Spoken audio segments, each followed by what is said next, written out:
Okay, the next one in the What Makes This Program Tick series is going to be Massthetic's Powerbuilding Part 1.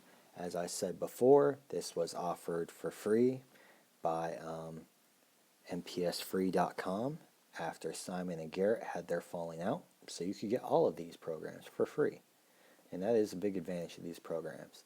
Now, this is what you normally get. You just get a PDF, some brief instructions, and then you get a prescription like this, where 3x5 at 7 RPE, and then you can see with the power building program, you do get a lot of accessory work. I mean, I guess a lot considering how maybe some people don't get nearly as much accessory work, and it is a very good looking product on the outset. It is well designed and well delivered. But what makes the program tick? And for this next program, we are going to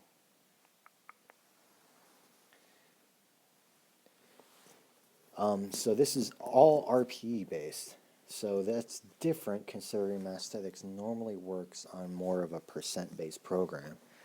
So it is different. Now with that, they don't actually give you much instruction on RPE.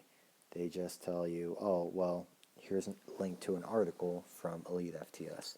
All of these tonnages have been normalized. So 1RMs have been set to 100, so you get a normalized tonnage perspective. And you can see that there is a lot more accessory work like leg press, leg extension, Bulgarian split squat, stuff like that. And a good amount of rowing stuff too. And pulls are great. I like that that's in there.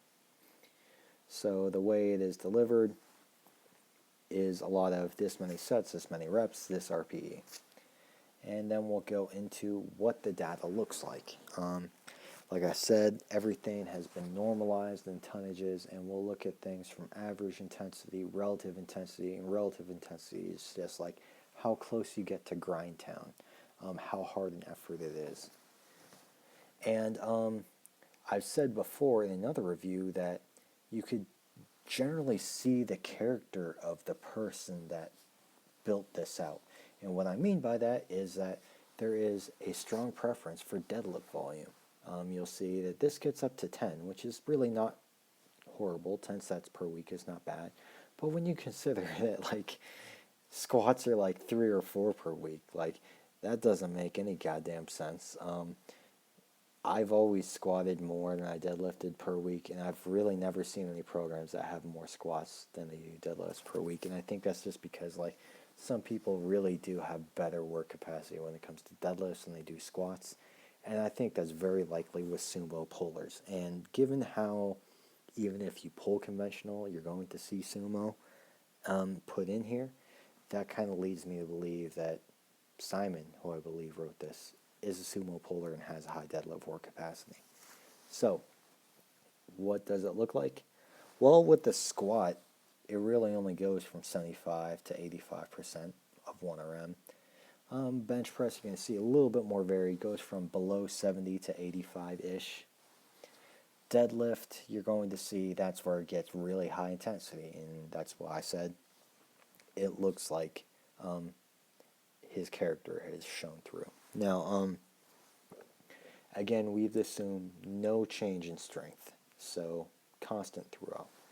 So what does it look like? Well, it basically waves up and waves down.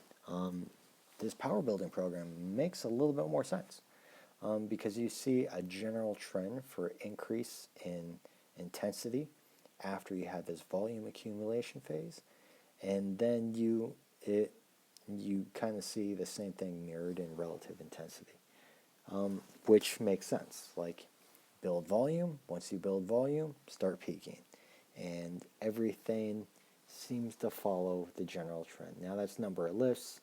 What do tonnages say? Well, tonnages say the same thing. So that makes perfect sense. But once you look at the tonnage of everything, you see that in your later weeks, there is an uptick, at least in the accessory work, which is a little bit counterintuitive because most people, when they start increasing intensity and have almost a peak, they start laying off accessory work because that's kind of more back burner stuff. But this is a powerlifting or power building program, so maybe that is the point. They're not really trying to peak you, even though that's the general trend it tends to follow. Number of sets do continue to increase per week, which is, I guess, a function of trying to normalize the volume out, because they're not looking at it from number of sets. They're probably looking at it from number of lifts and tonnage. So that kind of makes sense from that point of rationale.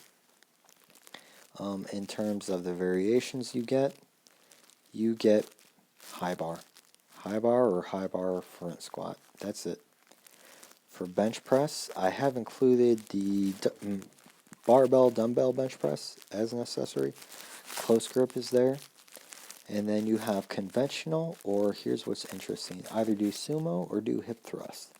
And I understand the rationale there. They think that there's a lot of carryover from glute work into the deadlift, which might be the case, but I'm not sure if the hip thrust actually deals with it better. There's even a video out there of Chris Duffin shouting down the hip thrust, saying it has no transfer, and he pulls sumo. I'm not so sure on it, but we'll take his word for it. I guess it's really circumstantial. An overhead press is in there. A meager amount. It is 3 sets. So if you do pull those together, you are getting about 10 sets of bench press per week. If we look down here at our gauges for all our stress balance and acute chronic workload ratios, everything seems within the norm. So I guess we have to go to our 3 criteria, and that is it safe? Yeah, I'd say it generally is. Like, you look at these relative intensities, like, yeah, it gets up to 95, but that's still like a 9 RPE at its highest, and that's just with squats. And I think the reason they go so high on relative intensity or RPEs for the squats is because there's such a low amount of stimulus. So, and I think that's how they kind of normalize that. If you do harder sets, that's better than doing a low amount of sets that aren't hard. You could just do more sets though. Any case, there's that. So, does it make sense? A little bit. I don't think that there's enough squatting in here, but really there's just not a lot of competition or close variation sets in general. And I would say that the pressing is a little lackluster, or bench pressing is a little lackluster. Deadlifts, I feel like that's a good amount for most people, but if you have an incredible work capacity, why wouldn't you build on it? So the volumes in any metric, number of lifts, number of sets, tonnage, is a little askew. So, yeah, I think it's perfectly safe. But I think it's safe because it's just low altogether. So the next thing is adherence. So adherence doesn't make sense. Can you understand it? And there is a link to an RPE article on Elite FTS. Maybe not the best resource, but I would think that the author, based on how many percent-based programs they've written, or he's written, that he's not an RPE author.